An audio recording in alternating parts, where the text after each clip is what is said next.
안녕하세요. 승리하는 산 가족 여러분. 오늘 7월 10일, 7월 10일입니다. 금요일입니다. 오늘 이번 주 마지막 말씀을 이제 예수님의 십자가에 달려 죽으신 그 내용을 통해서 확인해 보는 시간을 갖도록 하겠습니다. 저희들 현재 요한복음 네 번째 달입니다. 저희 4월부터 4, 5, 6, 7 4개월째 요한복음 말씀을 연속 강해 설교로 또 구조로 살펴보고 있고요. 요한복음 7월 달에는 요한복음 17장에서 21장 말씀, 현재 저희들 19장 말씀을 상고하고 있습니다. 승리하는 삶은 발행이신 박효일 목사님의 구속사로 조망한 성경 연속 강해집 요한복음 강해를 기초로 편집되었고 구성되었고 강해 내용이 준비되어 있습니다. 이 부분을 좀 더 깊이 있게 묵상하시기를 원하시는 분들은 이 책을 구입하셔서 참조해 주시기를 부탁드리겠습니다. 지난 이틀과는 다르게 오늘 말씀은 좀 짧습니다. 읽어보도록 하겠습니다. 요한복음 19장 17절에서 22절 말씀. 그들이 예수를 맡으며 예수께서 자기의 십자가를 지시고 해골, 히브리 말로 골고다이라 하는 곳에 나가시니 그들이 거기서 예수를 십자가에 못 박을새 다른 두 사람도 그와 함께 좌우편에 못 박으니 예수는 가운데 있더라. 빌라도가 패를 써서 십자가 위에 붙이니 나사렛 예수 유대인의 왕이라 기록되었더라. 예수께서 못 박히신 곳이 성에서 가까운 곳으로 많은 유대인들이 이 패를 읽는데 히브리와 로마 헬라 말로 기록되었더라. 유대인의 대제사장들이 빌라도에게 이르되 유대인의 왕이라 쓰지 말고 자칭 유대인의 왕이라 쓰라니 빌라도가 대답하되 내가 쓸 것을 썼다 하니라. 자, 오늘 본문 묵상하기는 조금 복합적인 시각으로 우리가 말씀을 한번 연구해 보자는 부분이어서 본문 말씀하고는 그렇게 이제 직접적인 연관은 있지 않습니다. 우리가 좀 적용하는 부분에 좀 포커스를 둔 거고요. 본문 말씀을 보면은 이제 재판이 끝나고 예수님께서 십자가를 지시고 골고다로 가십니다. 그리고 그곳에서 좌우편에 두 강도와 함께 십자가에 못 박이시죠. 그때 빌라도가 그 죄패를 썼는데 나사렛 예수 유대인의 왕이라 기록합니다. 그리고 이 말을 보고 유대인들이 이 패를 읽는데 어떤 말로 읽냐면 히브리와 로마와 헬라 말로 기록이 되어 있어요. 로마 말이 이제 어떤 말인지는 저도 정확하게 히브리말은 히브리어고 헬라어는 헬라어죠. 그리스어죠. 근데 로마 말은 어떤 말인지 정확하게 기록이 알지는 못하지만 어쨌거나 이 현재 로마 통치 안에 이 유대 지역에 있는 사람들이 모두 볼 수 있는, 모두 알아볼 수 있게 세 가지 언어로 기록됐던 거죠. 그리고 21절에 유대인의 대제사장이 빌라도에게 이르되 유대인의 왕이라 쓰지 말고 자칭 유대인의 왕이라 쓰라 하니 기분 나쁜 거죠. 유대인의 왕이라고 얘기를 해놓고. 근데 참 재밌는 게 우리 이미 재판 과정을 다 봤지만 죄목은 유대인들이 율법으로서 죄목은 신성모독이었고 로마법으로는 반란죄였어요. 반란죄가 됐다는 거는 누군가가 왕으로 옹의를 했다는 거거든요. 본인이 선전을 했건 누군가 옹의를 했건 이들의 내용상으로 틀린 게 없죠. 하지만 이 부분을 우리가 어떻게 해석할 것인가 부분을 본문 묵상하기 위해서 다시 한번 보도록 하고, 어쨌거나 빌라도가 대답하되 내가 쓸 것을 썼다 하니라. 자, 이제 우리가 이제 구속의 역사에서 항상 하나님의 역사하시는 방법, 하나님이 역사하시는 방법에 대한 이해가, 하나님이 역사하시는 방법에 대한 이해, 우리가 이 부분을 이해하는 게 굉장히 중요하거든요. 왜냐하면 우리가 우리의 기준, 일반적인 기준으로 봤을 때는 하나님이 오히려 의인들을 방치하시고 악인들을 더 흥하게 하는 것 같거든요. 예수님의 죽으심만 봐도 우리가 일반적인 기준으로 보면 그러죠. 유대인들은 흥하고 예수님은 쓰러지는 거거든요. 의인은 죽음을 당하고 악인들은 의인을 죽이는데 아무런 거리낌이 없는 이런 사회를 보고 있거든요. 그러나 하나님의 구속사적인 관점에서 보면은 이 세상 역사가 하나님의 주권에 의해서 조율되고 통치되고 이루어지고 있음을 볼 수 있어요. 물론 그렇다고 해서 그들의 죄의 요소들이 용서를 받는 건 아니죠. 없는 것이 되는 건 아니에요. 그들의 죄는 여전히 있어요. 바로 왕의 죄를 하나님의 심판과 구원의 사역에 쓴 것처럼 유대인의 죄와 빌라도의 죄를 하나님께서는 구속의 역사에 쓰셨다는 거죠. 이게 신구약에 동일하게 나타나는 구속사의 방법이 하나님이 일하시는 내용이에요. 그래서 이 관점으로, 구속사의 관점으로 우리가 성경을 보고 상황을 이해하지 않으면 하나님의 뜻에 접근하기가 굉장히 힘들어질 수 있어요. 자, 그 내용을 그냥 오늘도 간단하게, 그래서 이 부분을 요한복음 11장 50절과 51절 말씀과 비교해서 한번 묵상하는 시간을 가져보고자 합니다. 자, 우리는 너무나 잘 알다시피 나사로가 죽은 이후에 이 얘기가 나오죠. 한 사람이 백성을 위하여 죽어서 온 민족이 망하지 않게 되는 것이 너희에게 유익한 줄을 생각하지 아니하는도다. 이 말은 스스로 하며 그의 대제사장이므로 어떻게 하신 거예요? 예수께서 그 민족을 위하시고 또 그 민족을만 위할 뿐 아니라 흩어진 하나님의 자녀를 모아 하나가 되게 하시기 위하여 죽으실 것을 미리 말함이노라. 하나님의 뜻이 이루어지는 것을 미리 얘기하게 하셨다는 거예요. 자, 이거는 뭐죠? 메시아로서의 모습이었어요. 메시아로서의 모습이 대제사장의 입을 통해서 선언되게 한 거죠. 자, 우리 이번 주 말씀을 통해서 하나님 나라에 대해서 얘기를 할 때 하나님의 나라는 통치라는 개념으로 이해를 되고, 이 통치라는 개념으로 우리가 하나님 나라를 받아들인다는 것은 어떤 의미냐면 바로 하나님의 뜻에 순종하고 그것을 의지하는 거였어요. 순종과 의지. 그리고 이거 통치의 개념에서 이 땅의 개념, 이 어떤 일반적인 영역의 개념이 필요 없는 것이, 모든 것이 하나님의 것이기 때문에 이거 하나님의 주권이 하나님의 것에 있다는 것은 의심할 여지가 없는 거거든요. 그래서 우리가 생각하는 토지, 영토의 개념은 의미가 없어요. 온 우주가 하나님의 것이기 때문에. 그래서 그 안을 주권적으로 다스리는 하나님의 통치에 우리가 포커스를 맞춰야 되는데, 이 통치, 하나님의 백성이라 그런 것은 하나님의 통치가 이루어지지 않는 것이 없거든요. 이 두 마디가 이미 하나님의 통치가 이루어지고 있다는 것을 증명하는 거고, 우리가 생각해야 되는 것은 바로 우리가 하나님의 백성이라 그런 것은 이 하나님의 통치에 순종하고 의지하는 거예요. 순종뿐만 아니라 의지하는 거예요. 그래서 우리가 천국 백성으로서 이 세상을 사는 거거든요. 자, 그런 의미에서 이 대제사장의 입술에서는 메시아인 예수님이 선언되게 하셨어요. 하나님께서. 그렇다면 빌라도, 세상의 이 로마 제국의 이 통치자로서 이 땅에 온, 이 예루살렘 땅에 온 이 빌라도를 통해서는 무엇을 선언하게 하죠? 유대인의 왕임을 선언하게 해요. 여기서 유대인의 왕이라는 것은 이 통치력을 가지신 분을 얘기를 하는 거거든요.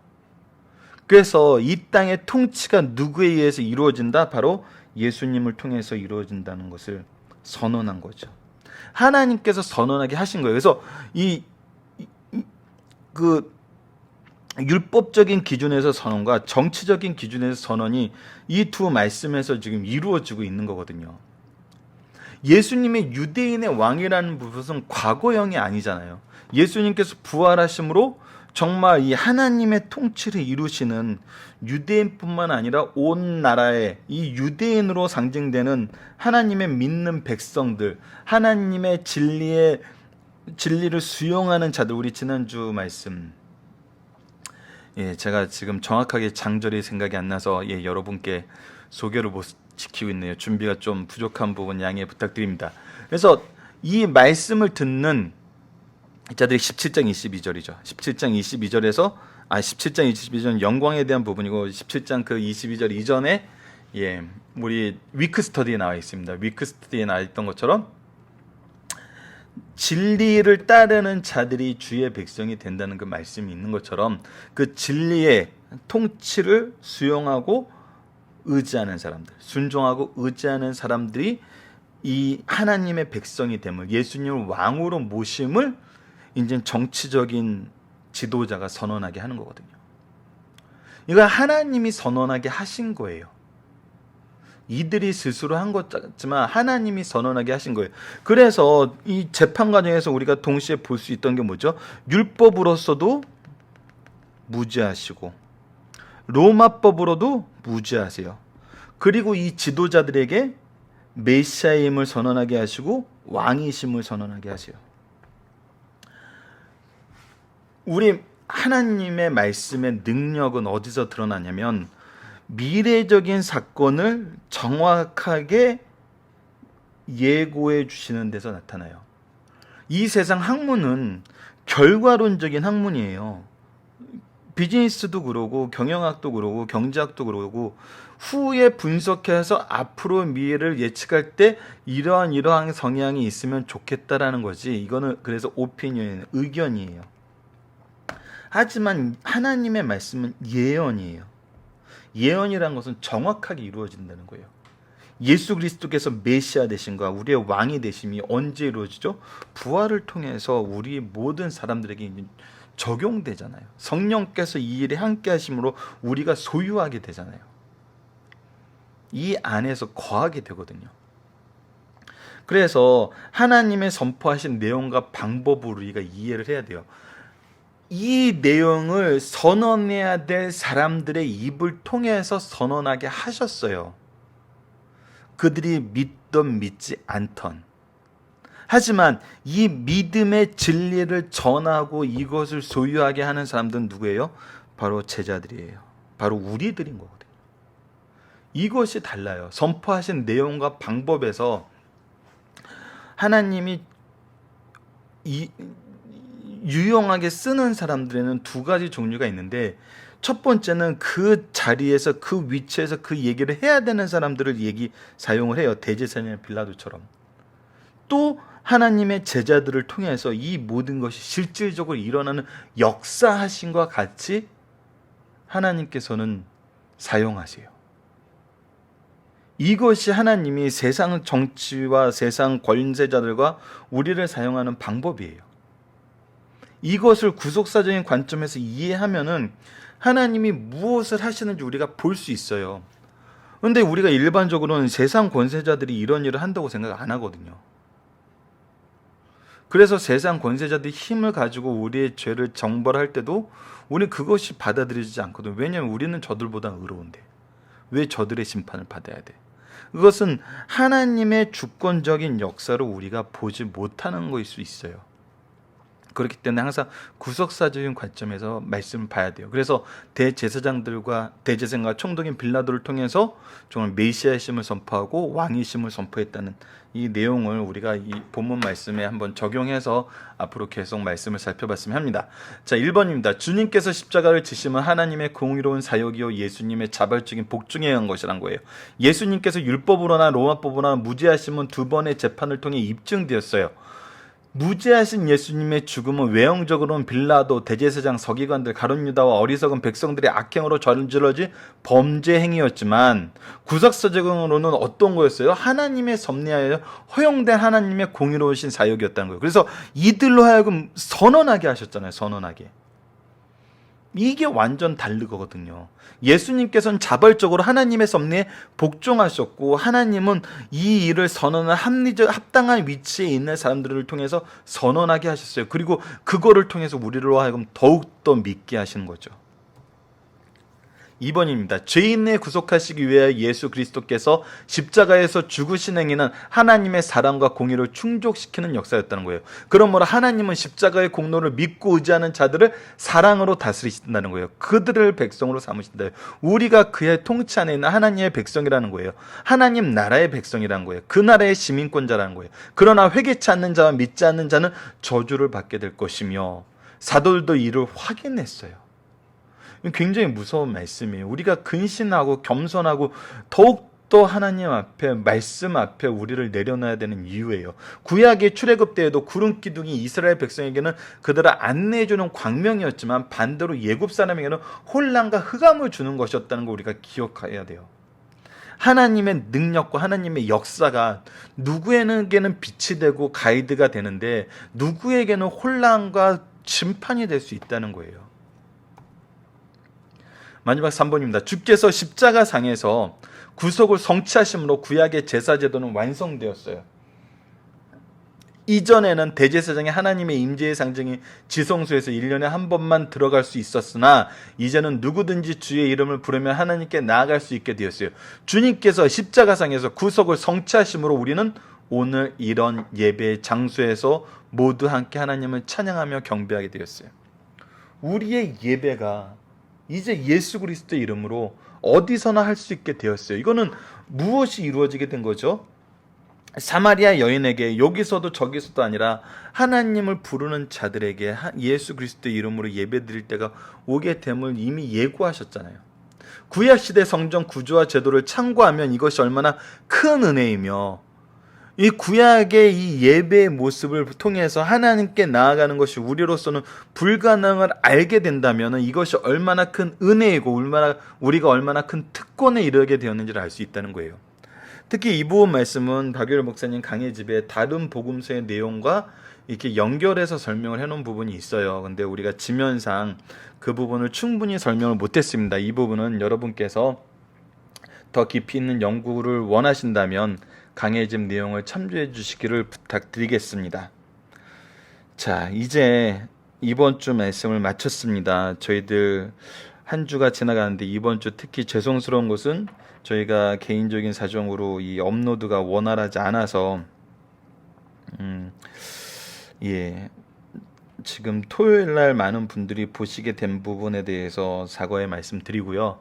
앞으로는 좀 더 잘 준비돼서 정해진 날짜에 준비된 날짜에 여러분이 함께 묵상할 수 있도록 노력을 다하겠습니다. 이 일을 위해서 기도해 주시고 양해의 말씀 드리고 양해를 부탁드립니다. 그러면 말씀을 기초로 기도하기를 통해서 저희 오늘 묵상도 마치도록 하겠습니다. 하나님, 구속의 계획을 하나님의 뜻대로 이루시고 선포해야 할 자들의 입술을 통해 선포하게 하시고 그 속에서 하나님의 통치를 보게 하셔서 온 우주의 주권자이시며 모든 통치의 권한이 하나님께 있음을 분명히 알게 하셨습니다. 이 모든 것을 바로 믿어 우리로 믿음으로 승리하게 하심을 감사드립니다. 예수님의 이름으로 기도드립니다. 아멘.